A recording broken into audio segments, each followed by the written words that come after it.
So now I would like to introduce Doug Richardson of the National Park Service. Doug is about to start his 30th year with the National Park Service and has served at 8 national parks in 4 states. Almost 34 years ago, he decided to study history and history education in college, in part inspired by the writing of David McCullough. He has been at the Truman home since January 2017 and started developing programs with Mid-Continent weeks after his arrival. Truman was always his dream park, in part because of the book we are discussing today. And he and his wife are staunch believers in the public library system. And yes, his wife made him say that last line. So without further ado, take it away, Doug. Thank you, Beth. And thank you all my friends for joining us today. I know here in Independence, the sun is shining, so I know that there are a lot of things that you could be doing today, so that you are joining us today to talk about David McCullough's book, Truman, and to talk about Harry Truman and his life and times and his family. I am very honored with that. My name is Doug Richardson. I'm speaking to you today from Harry S. Truman National Historic Site, Independence, Missouri.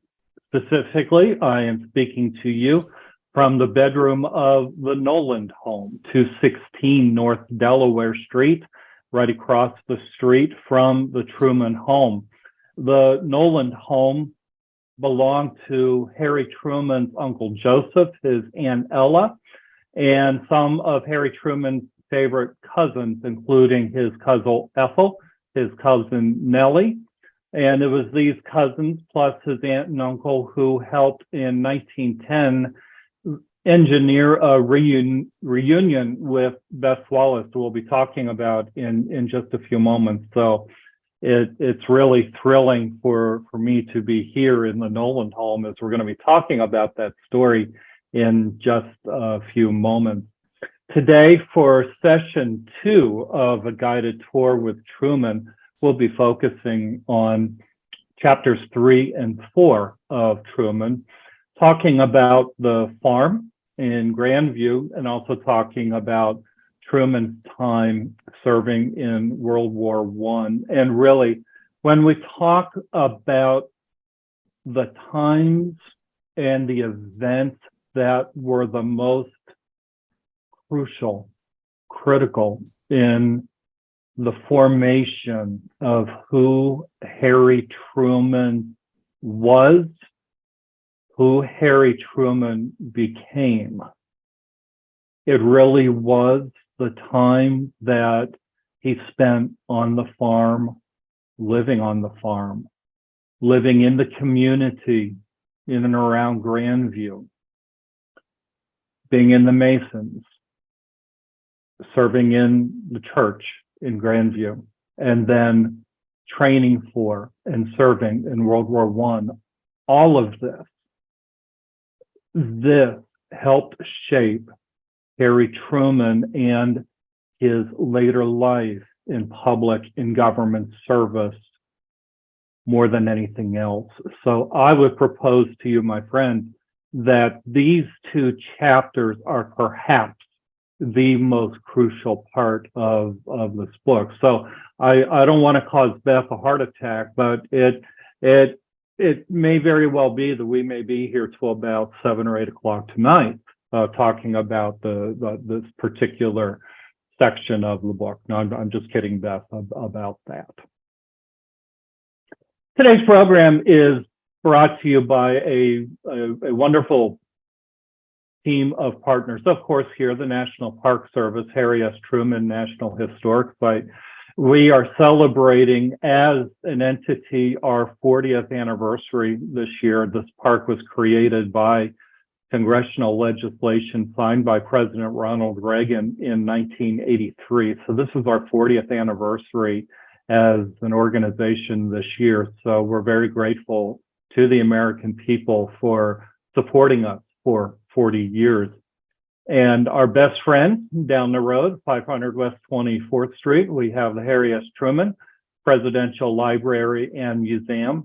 The National Archives absolutely sets the standard when it comes to presidential libraries. And if any of my friends from the Truman Library and Museum or the Truman Library Institute are sitting in and listening today, please know how much I admire you, and I tip my Ranger hat to you for an excellent job. Well done. And our friends at Mid-Continent Public Library, as Beth mentioned a few moments ago, just days after I started here in 2017, I met with Dylan at Mid-Continent and mentioned that I was a big supporter of public libraries. I believe that they are a foundation of who we are as a nation. And I said, I would really love to develop some programs with you. And really, I've lost track of the number of programs that we have done together. And it's really in the hundreds. And I really, honestly, can't describe any of them as work. They are fun. They are truly fun.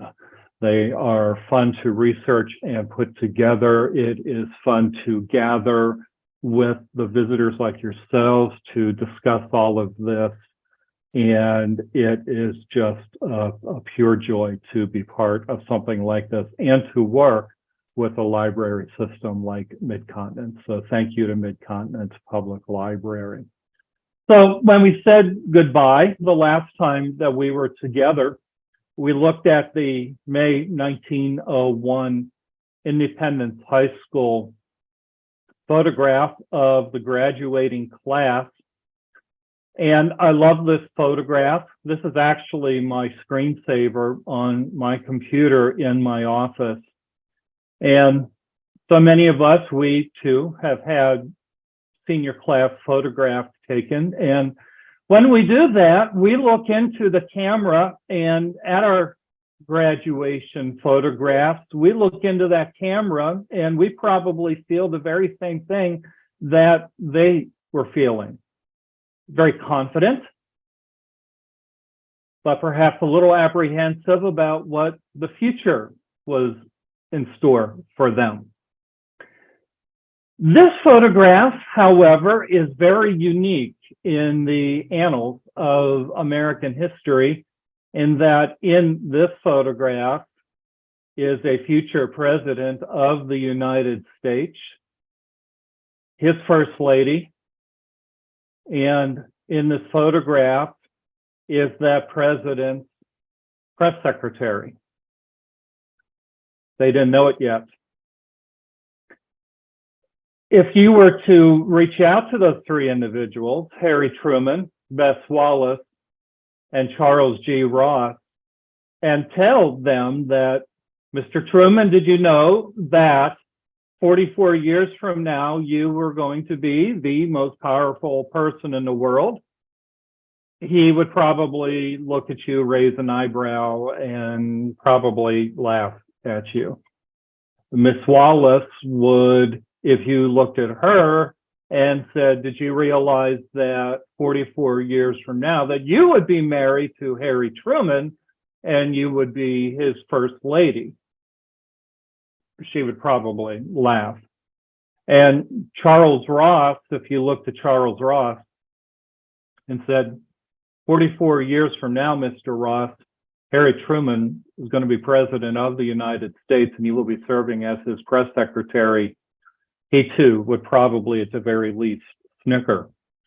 So every year in May, I put this photograph up with a message to our local graduating seniors with the reminder that really we never know what the future holds in store for us. And sometimes life holds in store for us some really great things. Sometimes we just don't know it yet. The class motto, Juventus Spes Mundi, is a phrase that Harry Truman took very close to his heart, Latin for youth, the hope of the world. It's a phrase that I very much believe in too. I believe that that's very true. All you have to do is watch the evening news every night to realize that there are some problems in the world. There always have been, and there probably always will be. But I believe in the youth of the world. I see it. I see it in their eyes. I see it in their hearts. I see it in their minds. And I know that today's youth are going to solve a lot of the problems in the world. And when I look at the Independence High School class of 1901, they certainly did their share of solving some of the world's problems. But what was lying in store for them in 1901? Well, wouldn't you love to go back in time and jump into that photograph and ask them? Harry Truman briefly tried a business education, and I wanted to share with you in this session today some sort of rare documents. Now, one of the most fun aspects of books like Mr. McCullough's Truman, aside from the wonderfully written text, are the endnotes. And for me, I still get tremendous joy out of reading bibliographies and source notes. And to this very day, with Mr. McCullough's book, I find myself constantly going through the source notes to revisit, where did he find this? And what was the source for this? And that is, it's like Christmas almost every day to go back and sort of refamiliarize myself as to where this particular source was. Now, Mr. McCullough's book came out 31 years ago this year, and since the time that Mr. McCullough researched this book in the 1980s and early 90s and published it in 1991, some items have been discovered since. Some new collections have been opened and cataloged and some digitized. And so I wanted to share with you some that Mr. McCullough did have access to, like this letter, and some that he really didn't have access to. But this particular letter, he did for a very brief time after Truman graduated high school. Harry Truman attended a business college in Kansas City, and this is, to the best of our knowledge, the oldest surviving letter that Harry Truman wrote. And so he wrote this to his grandmother, Harriet Louisa Gregg Young, and to his uncle Harrison Young, and to his cousin. And you can see the date on this, July 1st of 1901. And you can notice, of course, that it's not in his hand, that it is typewritten. And you'll notice as we talk in just a few moments that Truman might very well have been considering a career in business. And there are many career paths that Harry Truman could have chosen. I wish we had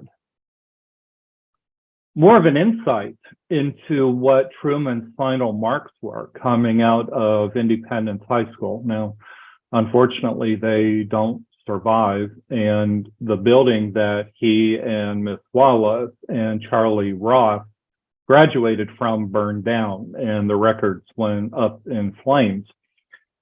Harry Truman was not valedictorian, that was Charles Ross, but Harry Truman was remembered by his teachers as a good student, and they remembered that he was fair with numbers and arithmetic.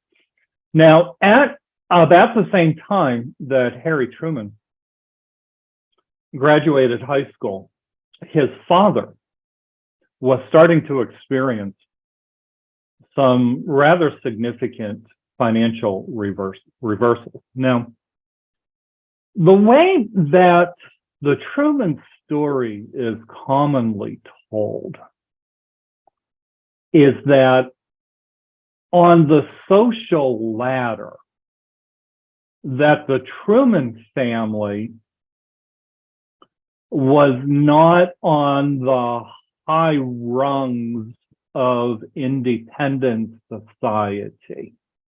And perhaps that's true, but some who did some detective work over the years estimated that when his father did experience some of these reversals in the very early 1900s in grains and such, that he could have lost as much as $40,000. That's a significant amount of money.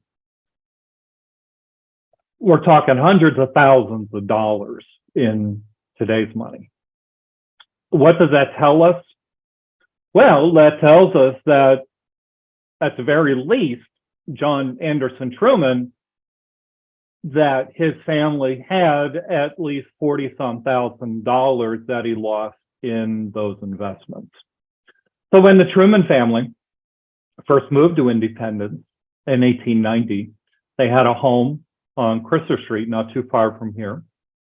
And then he eventually traded that house for one up on Waldo Street, not too far from where Bessie Wallace and her family lived. They lived at 608 North Delaware Street. And then the Trumans eventually moved to a home on Liberty. Well, unfortunately, because of these financial reversals that the Truman family experienced, the John A. Truman family eventually had to leave Independence and moved to Kansas City.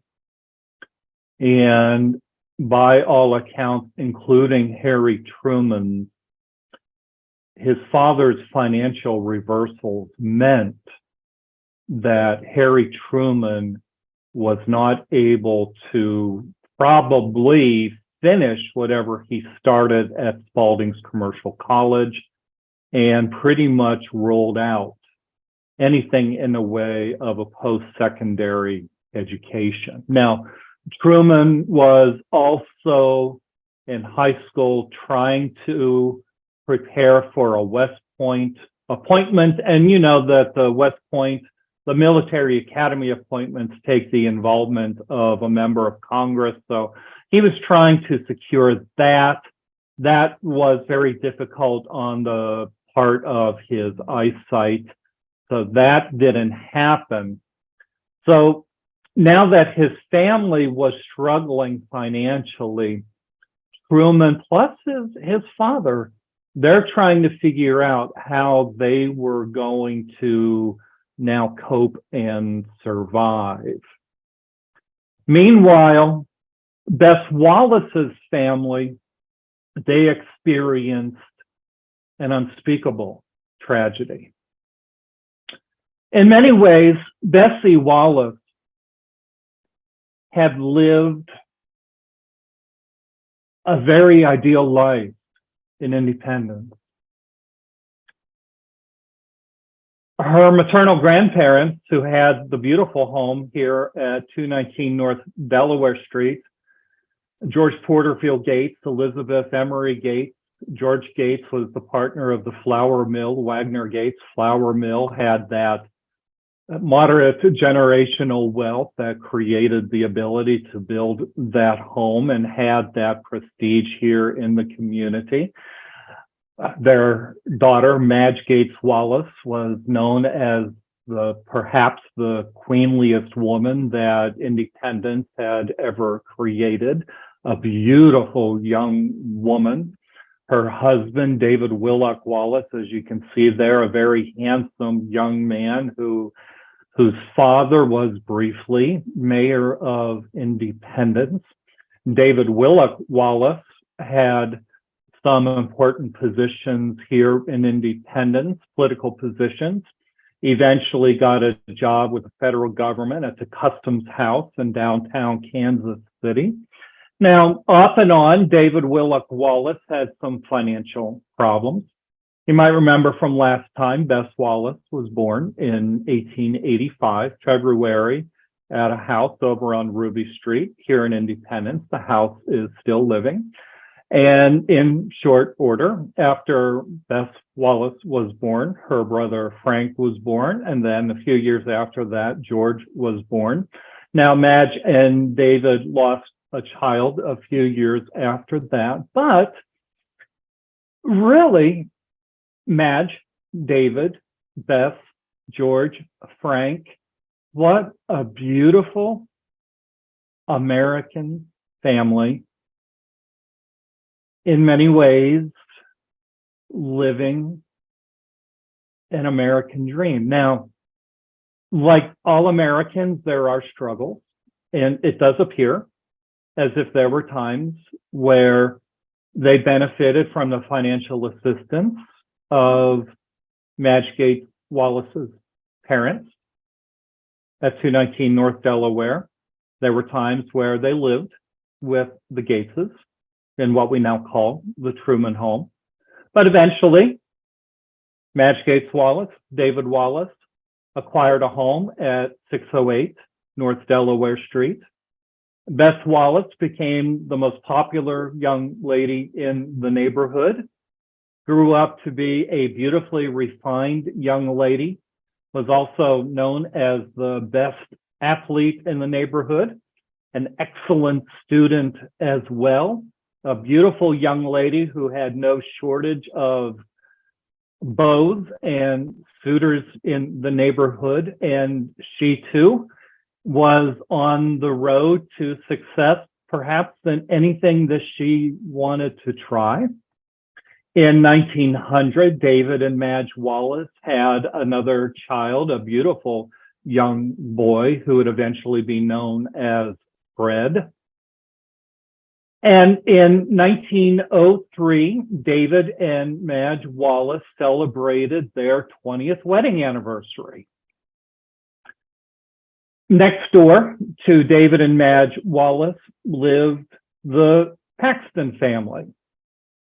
And one day, David Wallace got word that Mrs. Paxton had died, and the gentleman that he was, David Wallace, went next door and did everything he could to help the Paxton family with the funeral arrangements, working tirelessly.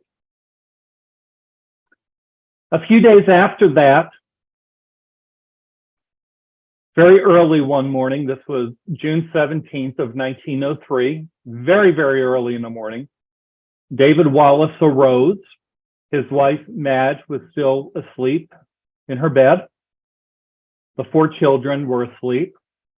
David Wallace got dressed in his Sunday best, made sure that nobody in his family was awake. He retrieved a pistol out of a drawer, stepped into a bathroom, closed the door, stepped into a bathtub, put the pistol to the side of his head, and fired. We do not know why. The shot was heard and echoed through the house. His sons, George and Frank, rushed into the bathroom. They found their father. Madge heard the noise, rushed into the bathroom, saw her husband bleeding out on the floor. They called for a doctor. The doctor tried to resuscitate him. He lived for, they said it was about a half an hour, but David Wallace expired after about a half an hour. Beth Wallace was 18 years old when her father took his own life. Beth Wallace's best friend lived next door, Miss Mary Paxton. Her father woke her up and said, "Bessie's father just shot himself. Go next door." And when Mary went next door, she saw Bessie in the backyard just walking back and forth with her fists clenched. And she just walked with her. They didn't say a word. They just walked back and forth. Sometimes friends don't need to say anything. They just need to be there for one another. Adding to the shame that you can expect this period, the suicide story appeared on the front page of the Independence and Kansas City newspapers, adding to the shame of the family. There have been several theories as to why David Wallace did this. Some said that he was having money problems. One person theorized that he was worried that he had some type of a cancer. The truth is, we don't know. It was rarely spoken about in the family. It was clear that it had an effect in the family, but was rarely spoken about in the family and almost never talked about outside of the family. I'd like to share with you a document that I came across recently. The way that the story is commonly told is that almost immediately after the death of David Willock Wallace, that Madge Gates Wallace and her 4 children, Bessie, Frank, George, and Fred, left Independence and went to Colorado, where there was an established place where the Gates family spent a lot of time, and that they, in essence, lived in Colorado for perhaps up to a year. And then they returned to Independence and moved into 219 North Delaware Street. And that may be the case, but I wanted to share with you a document today that I think is interesting for a couple of reasons. This is from the probate court of Jackson County, Missouri. And this shows that Madge Gates Wallace, this is basically an affidavit that she signed. And it shows that David Willock Wallace left a total estate that did not exceed $400. That even if you turn that into today's money, that's not a lot. So he left next to nothing for his wife and his 4 children. There's no indication that there was anything in the way of life insurance. There's no mention of the real estate at 608 North Delaware Street. I'm unable to really determine what the fate was of that property. It shows that there were 4 minor children, although technically Bess was 18. But what really struck me was that Madge Gates Wallace signed this, if you can see this, signed this on the 16th of September of 1903. So just about 3 months after the death of her husband. Now, what does that mean? Well, it could mean 2 things. It could mean that Mrs. Wallace, Madge Gates Wallace, either just came back from Colorado just to sign this probate document, or it could mean that they came back from Colorado a lot sooner than the story is commonly told. We may never know, but bigger picture, we don't know a lot about Bess Wallace's activities in the year 1903 to 1904. Nor do we know how Harry Truman learned about what happened to her father. We could possibly assume that his aunt and uncle here at 216 North Delaware and his cousins kept him informed, because he was certainly still interested in the life of his love, Bessie Wallace, but we don't know. But there is this biographical hole in the story of Bess Wallace from 1903 to 1904, from which no letters, no photographs, from which nothing survives. And that's very unfortunate, but tremendous sadness in the family. But at some point, the family did move into 219 North Delaware Street.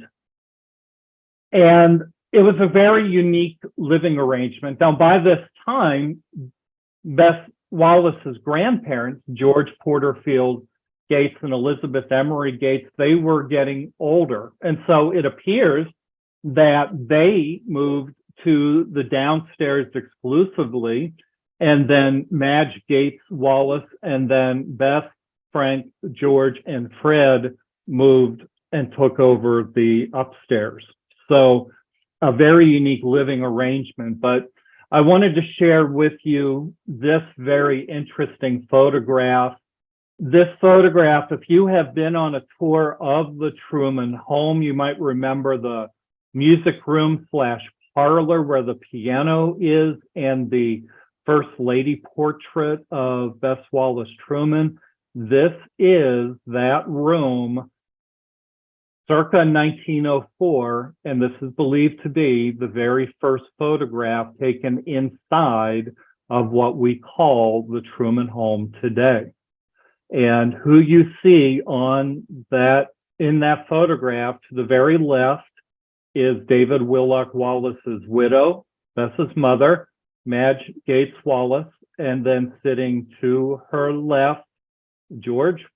Sitting on the floor is Bess, and then standing there, Frank. And then there's a gentleman seated in front of the window. We're not quite sure who that is. I suspect that that is one of the Gates relatives. Regardless of when they moved into 219 North Delaware Street, that would be technically, legally, emotionally, that would be Bess Wallace's home for the rest of her life. Photographs are very interesting as well because it gives us clues as to how rooms looked in this case.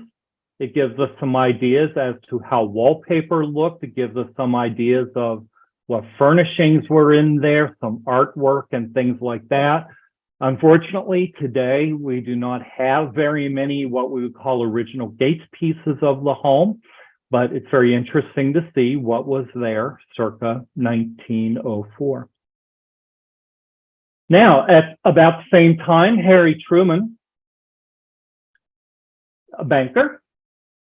So Truman, now that he could no longer attend secondary school, was trying to find his way in the world. He has to eat, he has to live.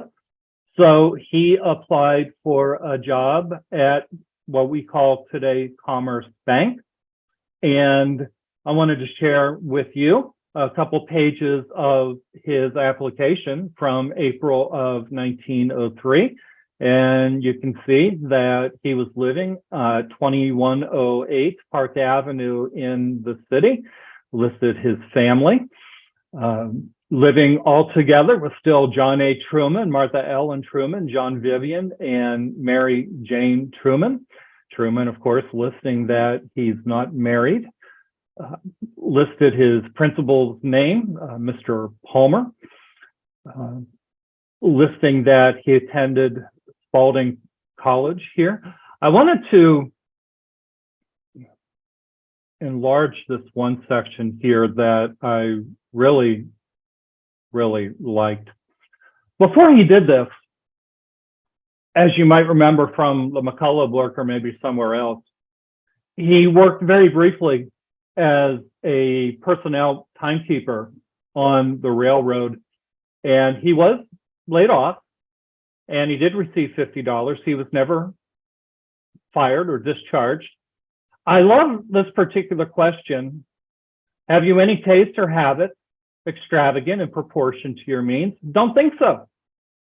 Have you always lived within your income? Yes. In what forms of recreation do you find pleasure? Theaters and reading. And if you were to ask Harry Truman that very same question 50 years later, he would answer the very same thing. And where and how do you spend your evenings and Sundays at home? Again, very same answers he would give decades later.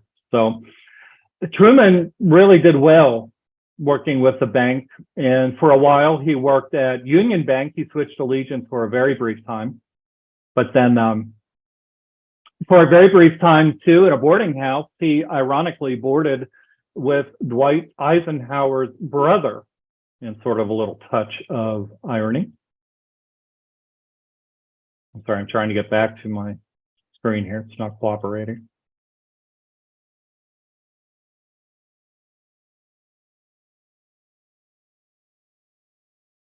Okay, there we go.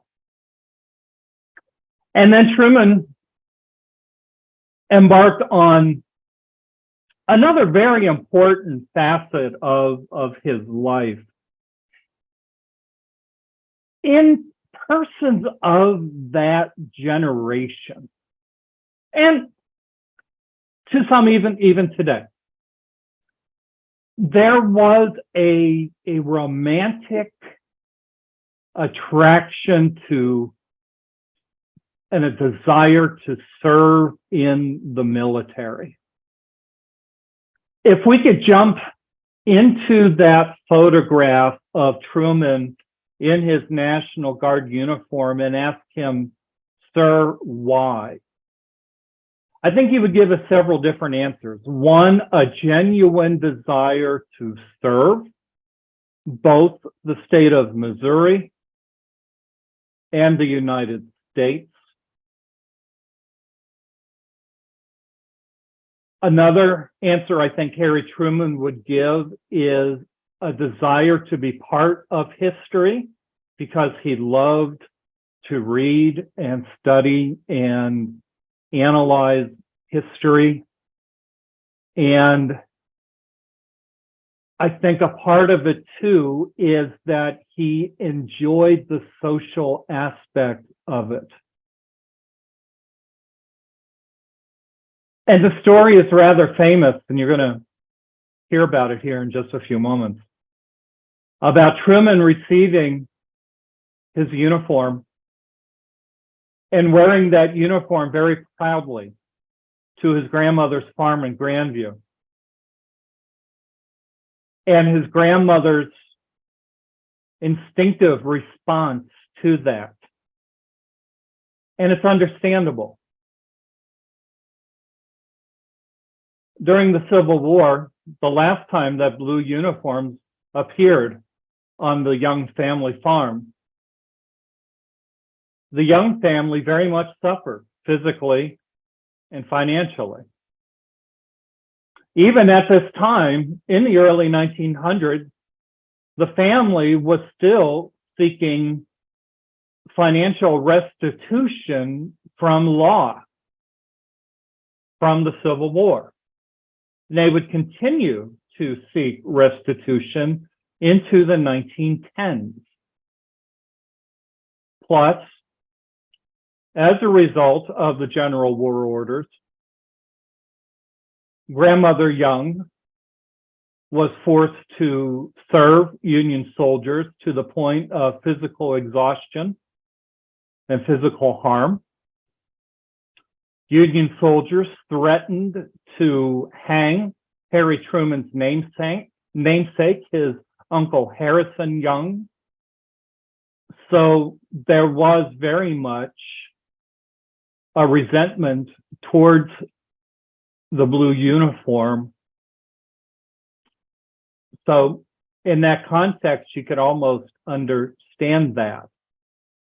Truman very much looked forward to those meetings that he had with light artillery, with Battery B. He enjoyed the military theory.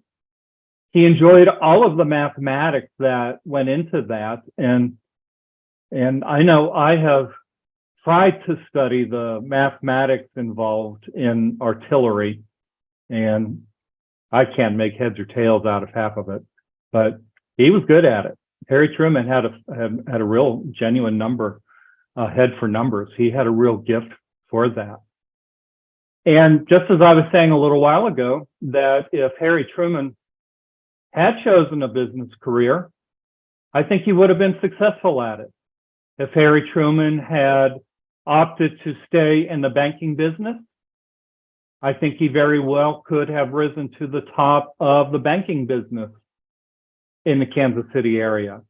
I also believe that if Harry Truman had chosen to stay in the military, not to say that his vision might not have caused him some type of a problem, but he might very well have been successful in the military world as a professional soldier. And that's one of the fascinating things about Harry Truman, is that all of these different offshoots in his life that he pursued, that we see as offshoots, he could have taken off ramps to have been successful with. While he was working at the Bank of Commerce, he was eventually pulling down between $100 and $125 a month, which was very good money. That was more than enough to pay the room and board and enough to go to the theater. And that was a nicely princely sum for a young man living in Kansas City, especially a young man who really had no vices except for the theater and writing letters and staying home and reading. Now, his father, John Anderson Truman, meanwhile, was struggling. He had a job as a night watchman in the city, but wasn't happy with that and wasn't really succeeding at that. He invested in a farm in Clinton, Missouri, but was struggling with that. His brother-in-law offered him really what seemed to be an opportunity too good to pass up, to return to the Young family farm in Grandview. Harry Truman thought that was a good idea. And so starting probably sometime late 1905, John Anderson Truman, Martha Ellen Young Truman, whose family farm it was, plus John Vivian Truman and Mary Jane Truman, returned to the family farm in Grandview. And then in 1906, Harry Truman gave up the job at the bank. Now, John Vivian Truman worked at the bank for a while, but that really wasn't his thing. For Harry Truman, he gave up a pretty good job at the bank to go back to the farm. And basically, you could say that the family moving back to the farm, that yes, there is a certain romance with this. This really was, in many ways, the golden age of agriculture. There was a really neat new science going on in agriculture, but it was still at a time where a lot of the new machinery still wasn't coming into play yet. So, I mean, farming even today in 2023, absolutely the backbone of America. Everything that we do, we rely on farmers so much. They are American heroes.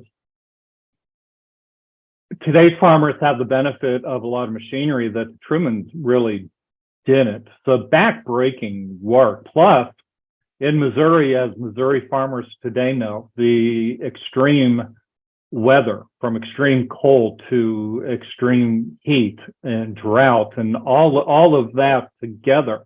So there is a romance to this, but there's also a business side to this. And as Harry Truman eventually expressed to Bess Wallace in a letter, he told her that, you know, things go well here on the farm. This farm could net us thousands and thousands and thousands of dollars. So technically, what John A. Truman and his family entered into with the Youngs was a business agreement. So I wanted to share with you a lease that John A. Truman and Harry Truman entered into with Harrison Young. The one that I wanted to share with you is the lease that was entered between Harrison Young and John A. Truman and Harry Truman. Now, this would be after Harry Truman's grandmother Harriet Louisa Young died. So this particular lease agreement is after 1909. So this is a business agreement.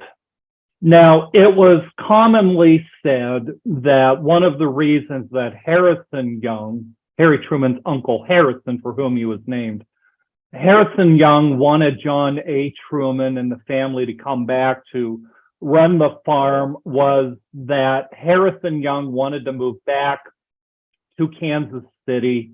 He wanted to move back to the big city. He really didn't want to do the work of the farm anymore. Plus, Harrison Young was getting older. Also, Grandmother Young was getting older. I haven't explicitly seen it described as such, but there are some allusions that by the time the Trumans moved back to the farm, that Grandmother Young was dealing with what used to be called senility. Today, she might be diagnosed with Alzheimer's or something along those lines. So there's very much a family connection here. This was Harry Truman's mother's family farm, so there's a family connection there, but there's very much a family connection here as well. So family and business. So it's a business arrangement, but it's all in the family as well.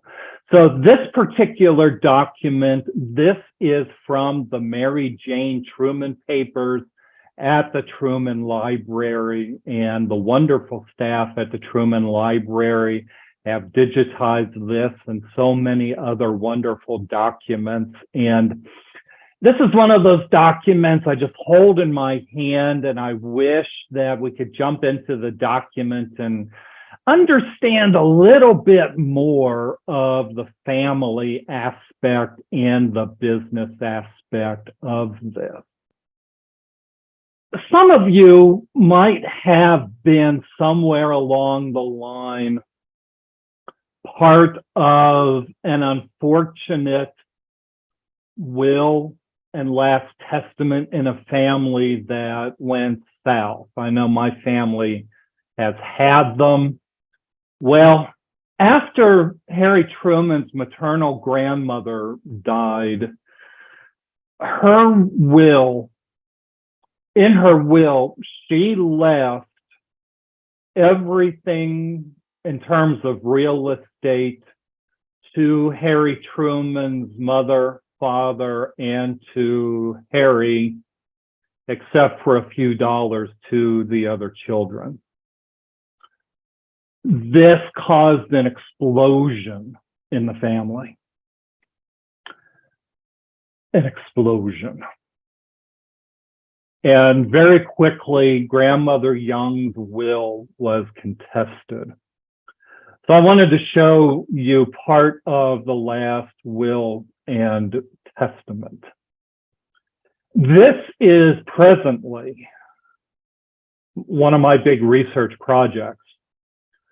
For many years when I was growing up, it was assumed that the papers from the case of Young et al. Versus Truman were lost. But now in the age of digital, a lot of the paperwork from these cases have now been discovered.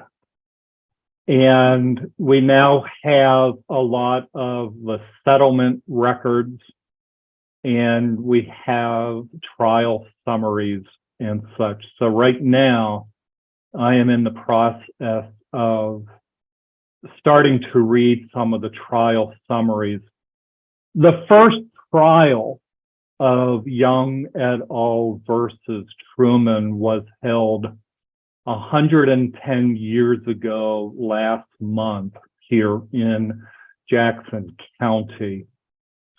And eventually there was a second trial that was held in 1914.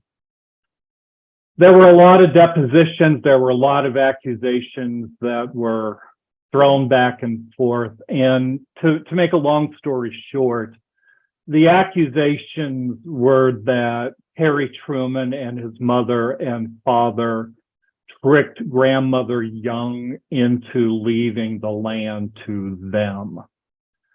And what Harry Truman tried to do via his innate ability to be a peacekeeper is he tried to hammer out some type of an agreement, of a settlement with all of the parties. In other words, the other children of grandmother Young and Solomon Young. And eventually there were settlement agreements that were made. Now, what I think is interesting is that the settlements, a lot of them weren't finalized until the early 1920s. That really surprised me.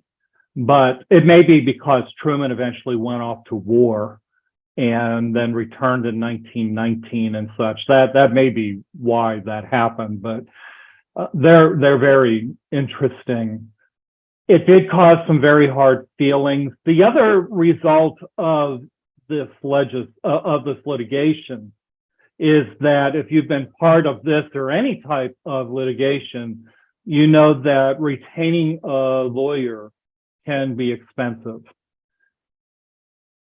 Lawyers bill at a lot of money per hour. And this case at so much per billable hour was becoming very expensive. And in a few cases in the so-called Dear Bess letters, Truman complains about this to Bess Wallace. And because of this, the Truman family started to realize that this litigation was starting to eat away at some of the profits on the farm. And then the farm's becoming less and less profitable. And eventually, because of this litigation and some other factors, the farm becoming less and less profitable actually becomes more and more indebted. We're going to talk about some of those other factors in just a little bit. What I am not able to determine yet is whether or not Truman was ever able to successfully repair any of those family relationships with those other members of the family. I would like to think that he did, because he was able to be a peacemaker. He really did have that ability, as we learned later during his public service career. But as is often the case with wills, sometimes hard feelings can really rip families apart. And unfortunately, that's what happened in the case of Young et al. Versus Truman.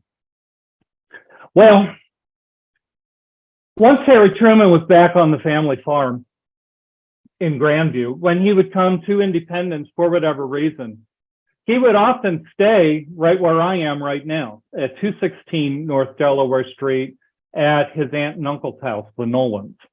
And he would frequently stay in the front room, which is the parlor, which is where visitors to the park today can watch a little film. Well, one day, we think it was 1910, Truman was visiting Independence, was visiting the Nolans, and from the front window, you could see the Gates house across the street. And they all knew here that their cousin Harry still had a torch for Bessie Wallace. And he said something to the effect that, gee, I would really love to see Bessie Wallace again. And it appears as if they had had no contact since they had graduated in 1901. There's no indication that they had had any contact. Well, as luck would have it, a few days before, Bessie Wallace's mother, Madge Gates Wallace, had made some type of a dessert, a cake or a pie, and as a neighborly gesture, sent the dessert over here to the Nolans. They had enjoyed it, and protocol dictated that they would send the plate back over. So the family said, well, why don't you take the plate back over to the house and maybe you'll see Bessie. Well, the family tradition has that Harry Truman grabbed the plate, and with the speed of light, according to Margaret, Truman ran across the street, rang the bell. Bessie Wallace answered the door, and she saw Harry Truman perhaps for the first time since they graduated high school. They had both been through a lot. Bessie had lost her father, had gone through finishing school at Barstow, had experienced tremendous sadness, had sort of become a surrogate mother to her three brothers. She had been through a lot. Harry's father had been through a lot. Harry had had several different jobs, was now back on the farm because of his work on the farm. Harry Truman was now a much different physical specimen. He was more of a brawny guy. He had put on some muscle and some girth, and he had some windswept and burned skin. And the story goes, she said, "Come in." And they talked for a while, and he came back over to the Nolan home and said, "Well, I saw her." We don't know what date that was, but we do know that on December 31st of 1910, Harry Truman wrote Bessie Wallace this letter that you see on the screen here. This is likely the very first of the so-called Dear Bess letters. For a long time, I sort of wondered, was this the very first Dear Bess letter? I wasn't so sure, but excuse me, over the years, I wasn't so sure, but now I do think that it is, and I'll tell you why. The last paragraph of the first letter, I'll tell you why. He wrote, "If you see fit to let me hear from you sometimes, I shall certainly appreciate it." That sort of tells me that that was the first letter.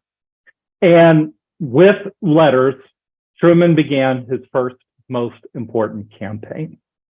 While living on the farm, Harry Truman continued to develop his love of literature, also from the Mary Jane Truman papers. $25, Harry Truman bought a multi-volume author's edition of the complete works of Mark Twain. I just happen to be a big Mark Twain fan. Harry Truman, once self-deprecating, once referred to himself as one of the three most notorious critters that Missouri ever created: Mark Twain, Jesse James, and himself. If you want to see that set of Mark Twain, by the way, it is over at the Truman Library. It is in his working office on the shelf next to his set of, or close by to his set of great men and famous women that we talked about last time. The tragedy struck the Truman family in 1914. Harry Truman and his father, they engaged in community outreach while they lived in Grandview. It's one of the things that helped Truman improve himself, and John Truman as well. John Truman engaged in local politics while living in Grandview. One of the things that John Truman did was he served as a road overseer in Jackson County and in Grandview. And the story goes that at one time, John Anderson Truman, while working as road overseer, while working on a job, that he was moving a boulder and stretched himself, did something that aggravated something, and gave himself a hernia. Ironically, hernias were a problem in the Truman family in 1914. In March of 1914, in the farm home in the kitchen, Harry Truman's mother had a hernia operation. Harry Truman had to hold the lamp over his mother so that they could do the hernia surgery. So Truman helped in his mother's hernia surgery. Well, later that year, John Anderson Truman had an operation for his hernia. And while they did the operation, they found that he had cancer of the stomach They brought John A. Truman home. He died in the farm home in Grandview on November 2nd of 1914. In the last few days of his life, the word got around Grandview that John Truman was dying. His neighbors came by to say goodbye. And John Truman, to his friends and neighbors, apologized to them and expressed his regret that he had not been a more successful man in life. And many people remembered that. And when his son became president in 1945, that story started to make the rounds. And somebody quoted that story to President Truman one day and asked him, why did your father remark to his friends that he had been a failure? And that angered Harry Truman. And President Truman said, my father was not a failure. How could my father have been a failure? After all, his son is president of the United States.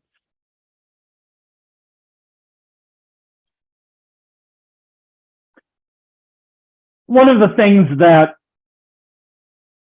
I think Harry Truman would say was one of the happiest events of his life from 1914 was buying his first car. Do you remember buying your first car?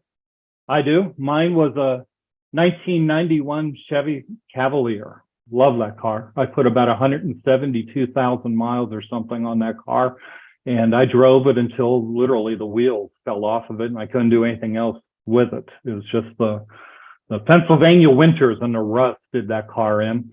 Well, Harry Truman, with the help of his mother, Harry Truman bought a Kansas City-made Stafford. So also from the Mary Jane Truman papers, I wanted to share with you Harry Truman's registration for his Stafford touring car. And I wanted to share with you some of one of the invoices from the Stafford company to Harry Truman. I imagine everybody who's on the call with us today, we have vehicles. We know what it's like to have work done on our vehicles. It's never cheap to have work done on our cars, and whether it was brakes or tires or whatever, that car really nickel and dimed Harry Truman. And there are about a dozen and a half invoices from the Stafford company in the Mary Jane Truman papers. The Stafford company made, I think it was about 400 cars before it went out of business. But this particular invoice from the Stafford company, the Truman, sort of tickles me. I'm sure it didn't tickle them at the time, but it is from August of 1915. And it does show that the Stafford company was experiencing some financial problems. And Harry Truman had a balance of $90.58, which is the equivalent of a couple $1,000s today. And dear Harry, we are hard up. Can't you send us a little on account? But what did this car mean to Harry Truman? Well, it made life on the farm a little easier. As Harry Truman branched out into some politics, into different business affairs, it made it easier on him. As Harry Truman branched out into the Masons and into some of his church work, it made it easier. But this was one of the benefits of having the Stafford, and this is the car that you see in the background there. This photograph was taken in the backyard of 219 North Delaware Street, and Harry Truman was able to use the car to drive back and forth to Independence, Missouri to visit Miss Beth Wallace.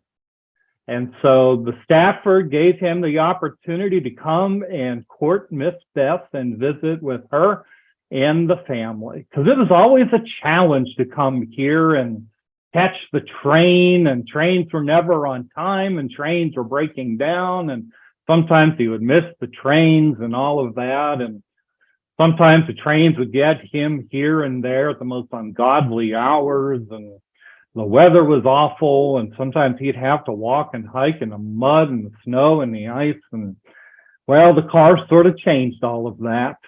And so he was able to take Miss Wallace and her friends and family out fishing and out for a drive and for picnics and all of that. So there you see a lovely photograph of Harry Truman, Miss Wallace there in front of him.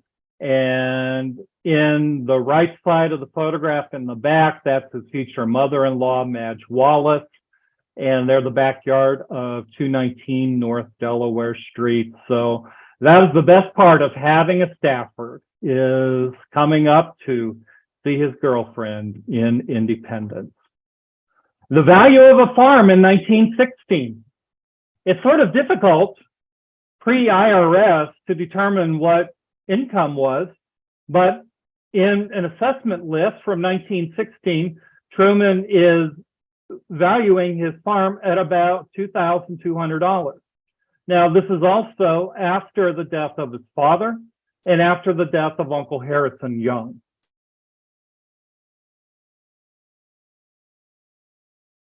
And also, Harry Truman, much like his father, is trying to branch out into the world. And so for a while, he served as postmaster in Grandview, Missouri, although he gave technically the job and the pay to a widow lady in Grandview. But he also, like his father, served as road overseer. And then he also started to invest in oil. He started to invest in zinc and copper and other interests. And a reason why, well, likely he wanted to invest beyond the farm, and he wanted to prove to Miss Wallace and to her family that he was worthy. And that's something that I think a lot of us who court our loved ones, we want to prove to the families of our intended that we are worthy, that we will be able to take care of our loved ones in the style in which they are accustomed. So Truman was trying all of these, but then something really called at his heart. He answered a different call, and that was a call from his government and Uncle Sam. But the question is, why would Harry Truman volunteer to serve in World War I? He was old enough that he would not be subjected to the draft. He was legally blind. He lived and worked on a farm, which a farm, as we said, was the backbone of America. He was the primary support and caregiver for his elderly mother and sister. So there are many reasons that he would and could be exempted from the Army. Why would he volunteer to be part of this? And I wanted to share this document, which is something that I had not seen before until I was putting this presentation together for you. And it's a document from the United States Treasury Department that Harry Truman took out insurance for $10,000 for his mother. $10,000, $57.50. And it does remind me that he was leaving his mother and his sister on the farm. When I held that document for the first time a couple days ago, really did make me think. It really must have really concerned Harry Truman, that decision, that he was leaving his mother and his sister in a very vulnerable position. I wanted to show you one of his enlistment records, showing his record as corporal, showing his brief expiration of service from light artillery, and then his second expiration in 1911, and then re-enlisting in 1917. and then being elected first lieutenant. And that really did humble Harry Truman. And in sort of a holdover from the old days, officers were elected, so that he was humbled to be elected a first lieutenant in Battery F, and then drafted to serve. I wanted to share this piece of film with you. In the early 1960s, Harry Truman and a group of producers created a television series called Decision. It's a 26-part series about the significant decisions from the Truman administration. And one of the episodes focused on the life of Harry Truman. And in this outtake from this television series, he talked about his service in the Missouri Light Artillery, and then why he decided to join up to serve in World War I and what he did.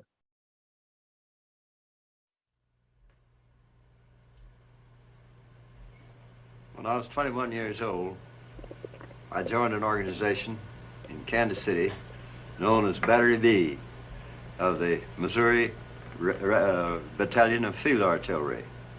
I couldn't join before I was 21 because my mother and father were afraid I'd have to wear a blue uniform, and I did.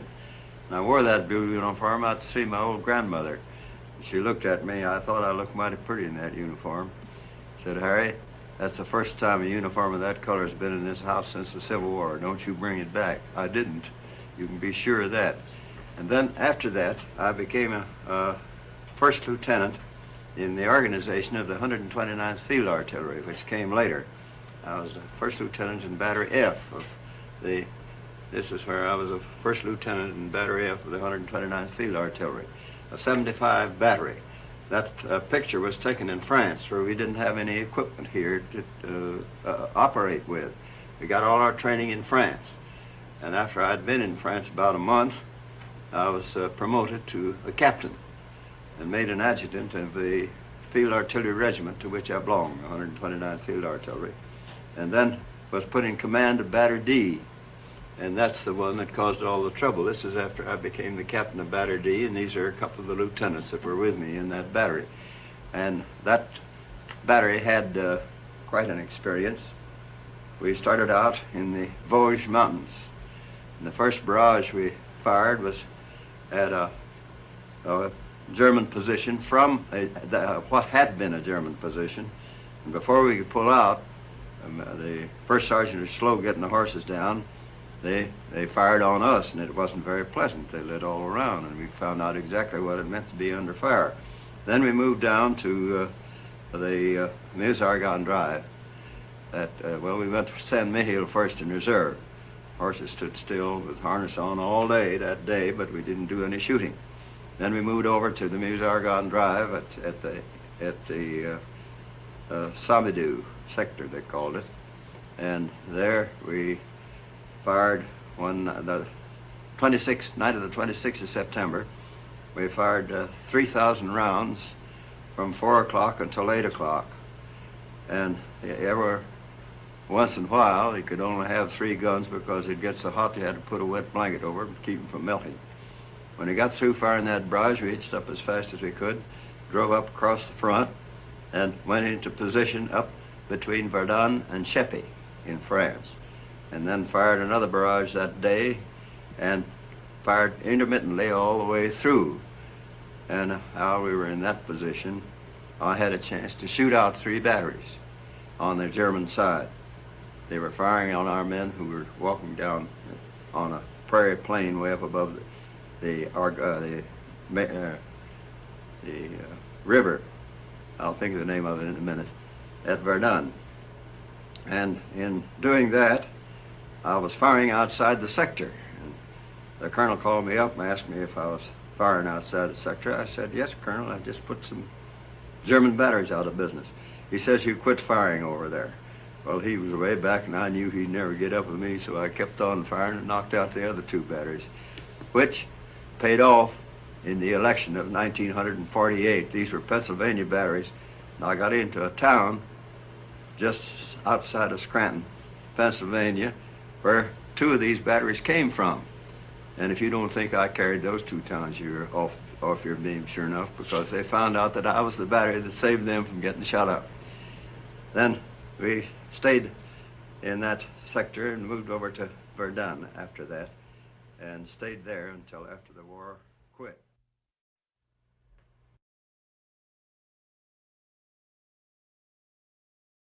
I would love to jump into that film and talk to President Truman, because as Truman and his men were preparing for the Battle of St. Mihiel, a company of engineers that were preparing for that battle was Company E of Engineers. And one of those engineers was my grandfather. And so I think my grandfather and Harry Truman at some point crossed paths, and I would love to know. I wanted to share with you just a few medical records of Harry Truman that I think are very interesting. And of course, he lists his hometown as Grandview, Missouri, and lists himself as a farmer, and as an oilman, lists himself as his own boss, lists himself as an American. He lists in terms of illnesses and problems that he had the diphtheria that we talked about last month that could have had a more disastrous outcome than it did, but thankfully he recovered from the diphtheria with next to no lifelong problems. But one of the challenges that Truman had from living on the farm was in 1910, he suffered a broken leg. His father had had a broken leg earlier in the year, and almost as soon as his father healed from a broken leg, then Harry Truman had a broken leg. And it's very difficult when you're living on a farm, working on a farm, and you have a broken leg and you're paralyzed from working. So, but again, Truman recovered from that with next to no problems. But what I think is really interesting is that he lists his eyesight as 20/70. I don't know much about optometry. I know that they say that 20/20 is perfect. Harry Truman's brother, John Vivian Truman, said that the reason that Truman was accepted into federal service in World War I was that he memorized the eye chart. Well, if that's true, we're certainly fortunate for that. Now, Harry Truman did wear eyeglasses, and one of the last things he did in New York before shipping out to go to France was he did buy several pairs of eyeglasses so that he would have several pairs with him in France. But there he is, 20/70 eyesight. So, but on the last page, weight 160, 69 inches tall, all healthy and well formed. So generally a pretty good health report that Truman had. Meanwhile, back on the home front, Miss Wallace was very concerned. I can only imagine how concerned Miss Wallace was when Truman told her not only that he had enlisted, but that he was mobilizing and preparing to ship out. Meanwhile, on the home front, Miss Wallace, as so many young ladies on the home front, they work so hard to do so much good on the home front. I wanted to share with you a wonderful citation certificate that Bess Wallace received from the American Red Cross for helping to raise over $35,000 for relief work among the soldiers. That is just absolutely tremendous. If you've never seen that beautiful portrait of Bess Wallace, she had that done specifically for her fiance, Harry Truman. And on the back of it, she had a note that said that she wanted that photograph to help bring him back to her safe and sound from the war. And in Truman's uniform, in his blouse, there were two pockets, In one pocket was a photograph of his mother and sister, and he kept that photograph of Miss Wallace in the other pocket. And that photograph still sits on President Truman's desk in his working office at the Truman Library to this day. So if you've never noticed it, go back over to the Truman Library, go to the working office there in the courtyard, and you'll see it's still there. It sat on his desk during the presidency in the Oval Office, and it is still sitting on his desk to this day. Prior to Truman mobilizing to serve in World War I, there was talk about them getting married, but it was actually Truman who put the brakes on them getting married because he was concerned about them getting married and him getting seriously injured or killed during the war. He did not feel that it was fair to Bess Wallace. So can you imagine? He had waited since 1890 to win the hand of Bess Wallace, but yeah, he put the brakes on that to be fair to her. And I often wonder, what if there was a draft in place, placed into place by President Woodrow Wilson, and Bess Wallace's three brothers were subject to the draft. Frank Wallace, George Wallace, and the youngest, Fred Wallace. And I pulled up the draft card, registration cards for Frank Gates Wallace and George Porterfield Wallace. One of the repercussions of the suicide of David Willock Wallace is that it just almost completely destroyed Madge Gates Wallace emotionally.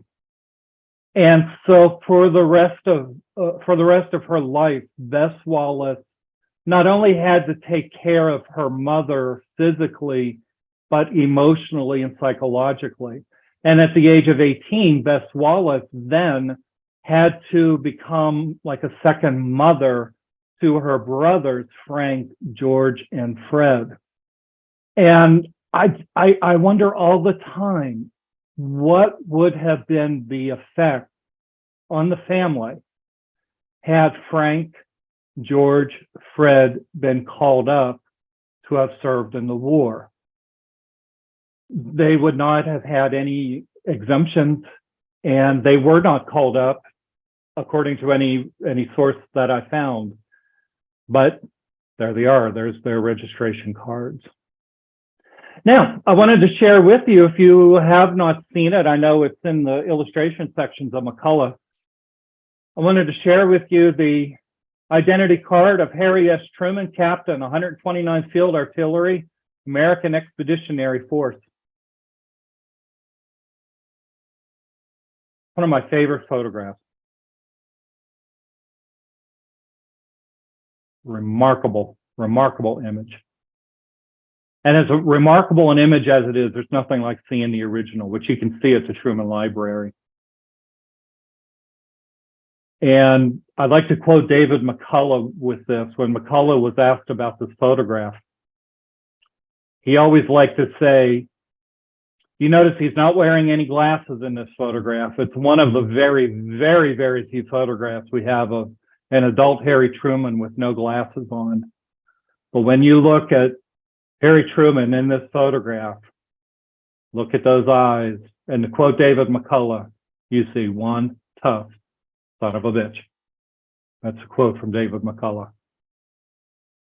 And you could see, I think, everything that the men of Battery D, 129th Field Artillery, saw. That he was tough, yet he was fair. And I think you can see the leadership in him. Somewhere in France, once he arrived in France, that's how he would start his letters to Miss Wallace.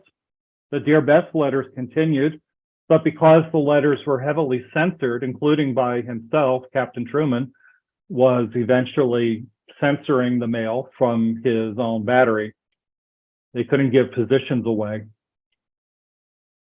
They did not put where they were, sometimes they didn't know where they were as they were moving positions. This, incidentally, was Margaret Truman's favorite photograph of her father as a young man. She absolutely loved that photograph of him somewhere in France. We couldn't talk about the World War I years without talking about the 1918 influenza, which really wreaked havoc in independence and, of course, the United States. You might, in your family genealogy, have come across examples of how the 19 influenza affected your family. As we went through the COVID pandemic here, as America lost hundreds and hundreds and hundreds of thousands of people from COVID, we looked immediately, as historians, we looked back to the 1918 influenza. It struck Independence, and 219 North Delaware was not spared. One of the casualties of the 19 influenza was Bess Wallace Truman's grandfather, Madge Gates Wallace's father, George Porterfield Gates. He died of the influenza, technically sepsis. Bess Wallace Truman's mother also suffered from it, and it appears as if she was in danger. Bess Wallace Truman herself suffered badly from the influenza and was deaf in one ear as a result from the flu. Margaret Truman shared that in an interview early in this park's history, that her mother was deaf, partially deaf, stemming from the 1918 influenza. The photograph that you have there is a photograph of some members of the Wallace and the Gates family gathering behind 219 North Delaware Street, gathering for the funeral of George Porterfield Gates. Miss Wallace is standing almost in the center of the photograph with a hat on, with her hands in her pockets. That is Bess Wallace Truman. And that is Bess Wallace Truman recovering from the flu, deaf in one ear. And I wanted to share with you from April 23rd, 1918, the official document that promoted Harry S. Truman to captain of the 129th Field Artillery. And Truman recalled that he was not aware that he was named captain until he read about it in the newspaper. And then eventually he got this forwarded to him, and he got his captain bars officially. On the 11th hour of the 11th day of the 11th month in 1918, Captain Harry Truman wrote this Dear Beth letter to Miss Wallace back home in Independence. And in this letter, he wrote about how the Germans had just a little bit of time until they had to have their answer back as to whether or not they were going to accept the terms. And Harry Truman and Battery D would fire rounds until that 11th hour of the 11th day of the 11th month. And by the way, speaking of this, if you have not seen the new version of All Quiet on the Western Front that's on Netflix, I think it's pretty good. If you haven't seen that, I really recommend it. This is a neat photograph from some point in early 1919. They are still somewhere in France, even though the hostilities ended on the 11th hour of the 11th month in a boxcar. That doesn't mean that they got to come home the next day. Harry Truman and Battery D, they remained in France well into 1919. And the letters back home to Miss Wallace and the letters back home to Mama and Mary Jane and others, you really sense a frustration. On one hand, they're really enjoying seeing the French countryside and enjoying some of the food and the wine and the cheeses. Truman is sort of offended by some of the theater and such, but enjoying the culture, but really he wants to come home. He misses Jackson County and such, but most importantly, they're starting to make their plans about marriage. He wants to come home. Unfortunately, while we have all, we believe, of the Dear Beth letters, none of the Dear Harry letters survive before March 16th of 1919. Mrs. Truman destroyed, we think, all of them to that point. One day in 1955, I think it was, Harry Truman came home from work in Kansas City and found Mrs. Truman burning letters in a fireplace. And this is according to Margaret Truman. Harry Truman asked his wife, "What are you doing, Beth? What are you doing?" And she said, "I'm burning my letters to you." And he said, "Well, why?" And she says, "Well, I've read them." And he said, "But Beth, think of history." And she said, "I have." While we don't have an inventory of what she burned, we think that she destroyed most of her correspondence to him, but we think that she saved his correspondence to her. Now, thankfully, a few letters of hers to him survive. I wanted to share with you the first couple pages of that first letter from March 16th of 1919, in which she does say that you may invite the entire 35th Division to our wedding if you want to. I guess it's going to be your wedding as well as ours. And to give a shout out to the Truman Library, all of the Dear Beth and Dear Harry letters are available digitally that you can read. And we also have on our website, we have started a new podcast you can find on our website where we record a new Dear Beth or Dear Harry letter every week. And so we invite you to come and explore that as well. Wanted to share with you one of his pay vouchers from May of 1919, showing the Captain Truman a pay of $334.39. And showing his discharge, May 6th of 1919. At that time, it really does appear that when Truman came home, that he seems to have been done with the Army, that there really wasn't much of an intention to continue with the Army, but that did change. We're going to talk about that in our next couple sessions, that he did continue with the reserves even going into the early 1950s. But the question then, once he came home in 1919 on the USS Zeppelin, what's next? Was Harry Truman going to return to the farm? Of course, now that he and Miss Wallace were making plans to marry, was he going to go back to being a farmer? Was he going to go back to working in the oil fields? Was he going to go into a business with his friend Eddie Jacobson? What was next for Harry Truman? Maybe politics? Who knows? But we do know that Miss Wallace was going to play a big part of that. And we will talk about that next part as we gather on Thursday, May 4th at 2 o'clock. So how we doing, Beth? I know in my typical fashion, I ran over. Do we have some questions?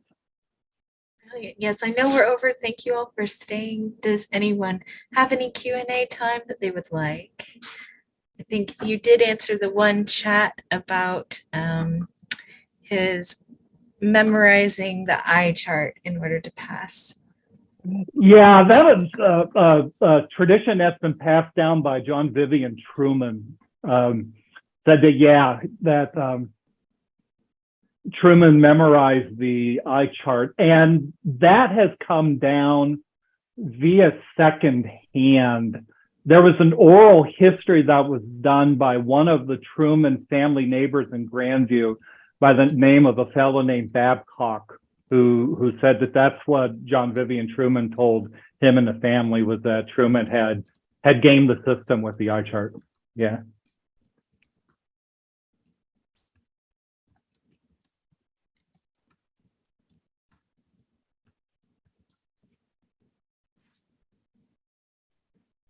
Looks lots of thank yous coming in, and you are welcome to unmute yourself if you have questions at this point. Otherwise, thank you for joining. If you're heading out and staying over, we really appreciate you.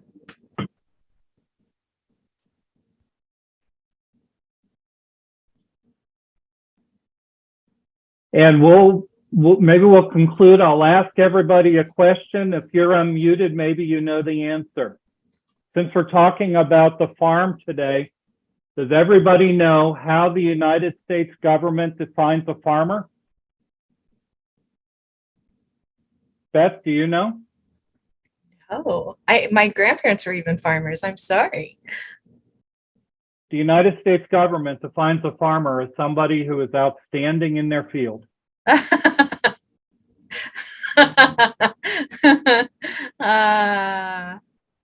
Well, then you are a farmer extraordinaire. So you all can have that joke at no charge.